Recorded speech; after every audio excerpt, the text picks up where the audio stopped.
YouTuberen bideo editoriaren inguruan arituko gara. YouTubek bideoak bertan jartzeaz gain badauka bideoak editatzeko aukera bat. Guk normalean bideoak editatzen ditugunean YouTubera igotzen ditugu, gero ikusgai guztiko. Editature egin genezake YouTuberekin. Joango gara nire kanalera, kanala sortuta ez badugu, sortu egin behar dugu. Eta kanalean hemen goran agertuko zaigu bideo kudeatzailea. Bideo kudeatzailean behekaldean daukagu sortu.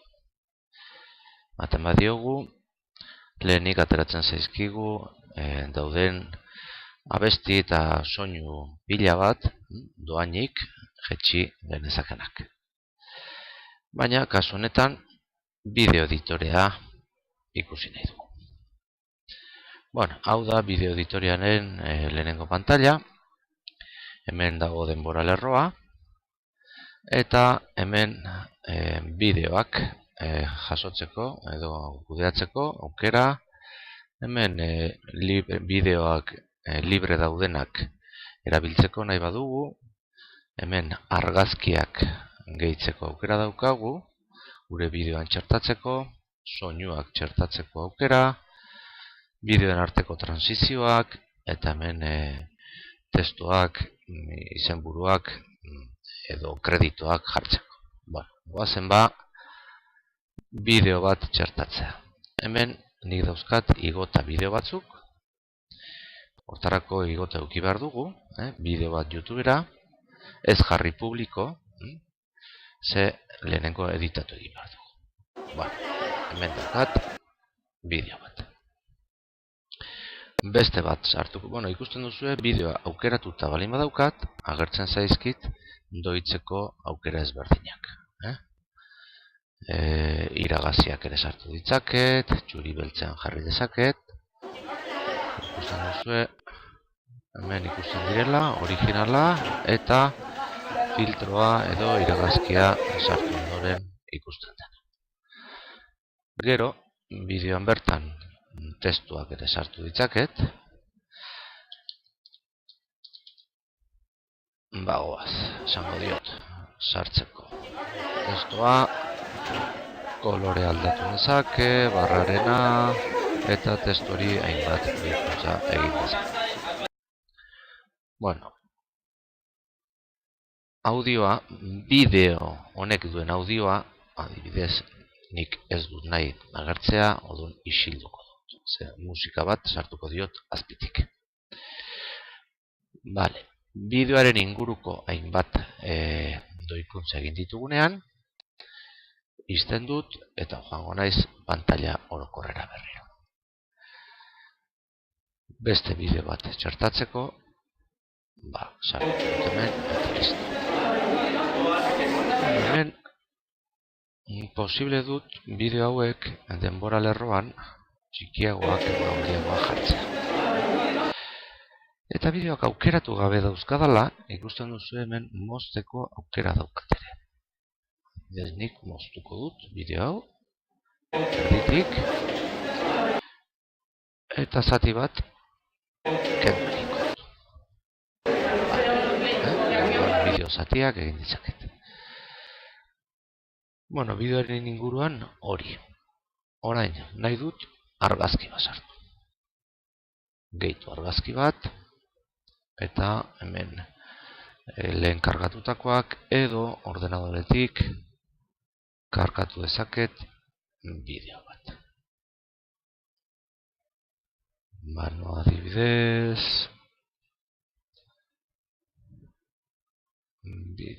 argazki bat kargatuko dut.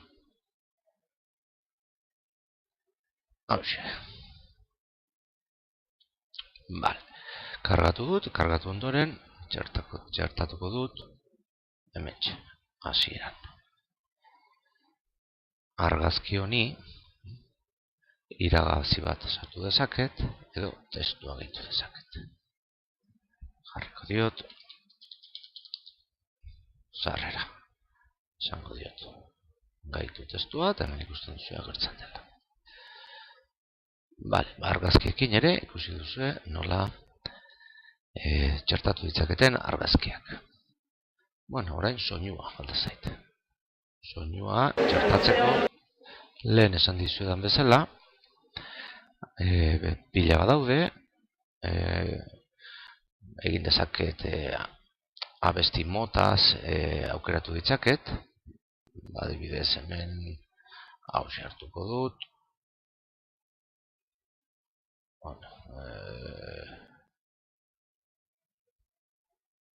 Bueno, ez da agertzen orain. Hau hartuko dut. Eta jarriko dut, arrastratuko dut audion lerrora. Hemen daukat abestia.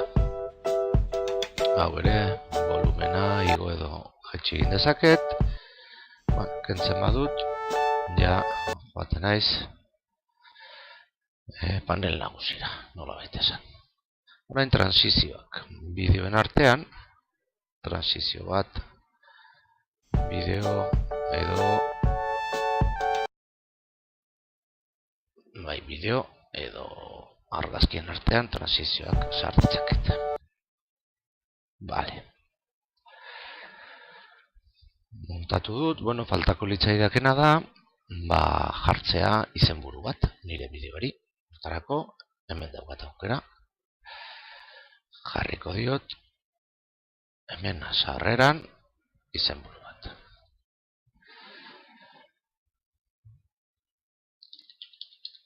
Institutua. Bale, hemen agertzen zait, atzeko planoa aldatu dezaket, letra tipoa aldatu dezaket, nahi duzuen bezala. Kolorea.